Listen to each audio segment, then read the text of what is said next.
बहुत समय पहले की बात है। एक छोटे से गांव में एक सुंदर झील थी। झील के चारों ओर हरे भरे पेड़ और रंगबिरंगे फूल खिले हुए थे। गांव के लोग इस झील को सपनों की झील कहते थे। वे अक्सर यहां आकर अपनी थकान मिटाते और प्राकृतिक सुंदरता का आनंद लेते थे। लेकिन एक दिन गांव में एक अजीब और भयानक घटना घटी। झील के पास कुछ लोग अचानक गायब होने लगे। पहले एक चरवाहा गायब हुआ, फिर एक मछुआरा और फिर एक युवा लड़की। लोगों को समझ नहीं आ रहा था कि आखिर यह सब कैसे हो रहा है। धीरे धीरे झील के पास जाने से लोग डरने लगे और इस झील को खूनी झील कहने लगे। गांव के मुखिया ने इस समस्या का समाधान खोजने के लिए एक सभा बुलाई। सभी लोग बहुत चिंतित थे और झील के रहस्य को सुलझाने के लिए कुछ करना चाहते थे।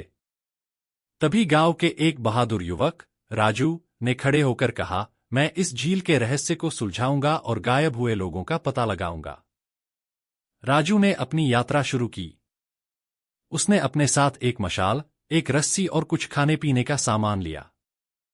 रात के समय जब झील के चारों ओर सन्नाटा था, राजू झील के पास पहुंचा।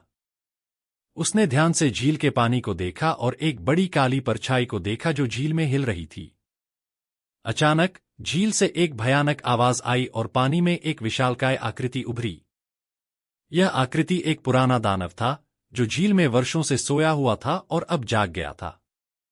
राजू ने बिना डरे अपनी मशाल को ऊंचा उठाया और दानव से पूछा, तुम कौन हो और तुमने गांव के लोगों को कहां छिपाया है? दानव ने एक गरजते हुए आवाज में कहा, मैं इस झील का रक्षक हूं। मैंने उन लोगों को इसलिए पकड़ा क्योंकि वे झील को गंदा कर रहे थे और उसकी सुंदरता को नष्ट कर रहे थे। राजू ने शांतिपूर्वक उत्तर दिया, हम तुम्हारी बात समझते हैं, लेकिन गांव के लोग जानबूझकर ऐसा नहीं कर रहे थे। हम तुम्हें वादा करते हैं कि अब से हम झील की देखभाल करेंगे और उसकी सुंदरता को बनाए रखेंगे। कृपया हमारे लोगों को वापस कर दो। दानव ने कुछ देर सोचा और फिर कहा, ठीक है, अगर तुम वादा करते हो कि झील की देखभाल करोगे और उसे गंदा नहीं करोगे, तो मैं तुम्हारे लोगों को वापस कर दूंगा। राजू ने दानव को वादा किया और दानव ने अपनी शक्ति से सभी गायब हुए लोगों को वापस ला दिया। गांव के लोग राजू की बहादुरी और समझदारी की तारीफ करने लगे। उन्होंने झील की देखभाल करने का वादा किया और झील को साफ और सुंदर बनाए रखा। धीरे धीरे झील का नाम फिर से सपनों की झील हो गया और लोग वहां बिना किसी डर के आने लगे। इस कहानी से हमें यह सीखने को मिलता है कि प्रकृति की सुंदरता की रक्षा करना हमारा कर्तव्य है और हमें अपने पर्यावरण का सम्मान करना चाहिए। अगर हम ऐसा करेंगे तो प्रकृति भी हमें अपने अद्भुत सौंदर्य का आनंद लेने का अवसर देगी।